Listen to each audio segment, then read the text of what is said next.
శ్రీమాత్రే నమః. అందరికీ రథసప్తమి శుభాకాంక్షలు. మరి నేను ఏ రకంగా రథసప్తమి పూజ చేశానో తెలుసుకోవాలంటే ఈ వీడియో పూర్తిగా చూడండి. మాఘమాసంలో వచ్చే రథసప్తమి రోజు సూర్యుడు చూసారా ఎంత ప్రకాశంగా వెలుగొందుతున్నాడో. మరి నేను ఎలా పూజ చేసుకున్నానో చూడండి. ఈరోజు రథసప్తమికి సూర్యోదయానికి ముందరగానే లేచాను. ఇంకా లేచిన వెంటనే లేట్ చేయకుండా పూజ కోసం పూజా సామాగ్రి అంతా సిద్ధం చేసుకున్నాను. రథసప్తమి అంటే సూర్యుడు ఎదురుగా పాలు పొంగించడం కాబట్టి నేను తులసికోట దగ్గర సిద్ధం చేసుకున్నాను. తులసికోట దగ్గర పీటకి పసుపు రాసి శంకు చక్రాలతో పద్మాలతో ముగ్గు వేశాను. ఆ తర్వాత పీట మీద సూర్యనారాయణ మూర్తి ఫోటో పెట్టుకుని పూలతో అలంకరించుకున్నాను. తర్వాత దీపారాధన చేసుకుని చిక్కుడుకాయలతో తయారు చేసిన రథం పెట్టుకున్నాను. జిల్లేడాకుల మీద గోధుమలు వేసి దీపం పెట్టాలంటారు, కానీ నేను బియ్యం వేసి దీపం పెట్టాను. ఆ తర్వాత కుంపట్లో నేను ఎప్పుడు ప్రతి సంవత్సరం కుంపట్లోనే పాలు పొంగిస్తాను.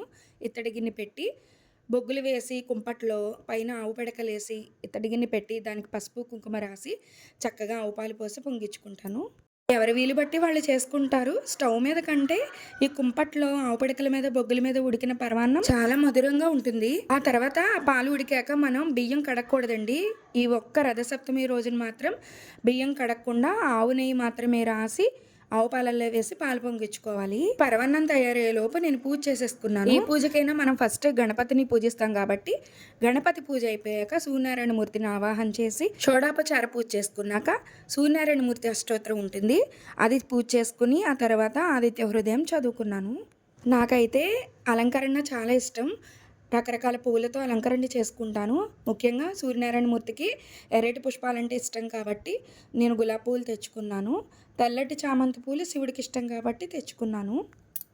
సూర్యనారాయణ మూర్తికి ఎక్కువగా ఎరుపంటే ఇష్టం కాబట్టి మనం ప్రత్యేకించి రథసప్తమి రోజున ఎర్రటి అక్షింతలు కుంకుమ వేస్తే ఎర్రగా అక్షింతలు మారతాయి కాబట్టి వాటితో మనం చెయ్యొచ్చు. ఇంకా తెల్ల జిల్లేడు పూలు కూడా మనం గణపతికి, సూర్యనారాయణ మూర్తికి, సుబ్రహ్మణ్యేశ్వర స్వామికి కూడా సమర్పించుకోవచ్చు. ముఖ్యంగా ఈ పర్వదినాలు వచ్చినప్పుడల్లా నేను వడపప్పు, పానకం, చలివిడి తప్పకుండా చేసుకుంటాను. పరమాన్నం తయారయ్యేలోపు మనం తులసికోట దగ్గర చేసుకుంటున్నాం కాబట్టి పూజ తులసి అష్టోత్తరం చదువుకోవచ్చు. లేకపోతే మీకు ఇష్టమైన ఏ దేవుడిదైనా అష్టోత్తర శతనామావళి చేసుకోవచ్చు. నేను ఫస్ట్లో పీటకి పసుపు రాశాక తులసికోట దగ్గర చిన్న రథం ముగ్గు వేశాను. ఇప్పుడు మనకి కుంపట్లో పొంగించిన పాలు 3 సార్లు పైకి పొంగాక ఆవునే కలిపిన బియ్యం వేయాలి 3 సార్లు. ఈ బియ్యం కలిపిన పాలు నెమ్మదిగా ఉడుకుతూ ఉంటాయి. మనకి సరిపోతే కొద్దిగా ఆవు పాలు కూడా మనం కలుపుకోవచ్చు. మనం ఈ పరమాన్నాన్ని గరిటతో మాత్రం తిప్పకూడదు, చెరుకు గడతో మాత్రమే ఉపయోగించి కలపాలి. నేను పైన చెరుకు గడకి చిన్నగా చెక్కు తీసేసాను. చెరుకు ముక్క ఇంకొకటి ఉంటే సూర్యనారాయణ మూర్తి దగ్గర అటు ఇటు పెట్టాను. పరమాన్నం స్టవ్ మీద చేస్తే అడుగంటదు, కానీ ఇక్కడ కుంపట్లో చేస్తున్నాం కాబట్టి గిన్నెకి అడుగున అడుగు అంటకుండా మధ్య మధ్యలో చెరుకు గడతో కదుపుకుంటూ ఉండాలి. ఇంక మనకి పరమాన్నం తయారైపోయింది. రథసప్తమికి మనం 7 చిక్కుడు ఆకుల మీద పరమాన్నం పెట్టి రేగుపళ్ళు పెట్టి నైవేద్యం పెట్టాలి. ఆ తర్వాత కర్పూర నీరాజనం ఇచ్చాను. సూర్యనారాయణ మూర్తికి ఆర్ఘ్యం సమర్పించాను.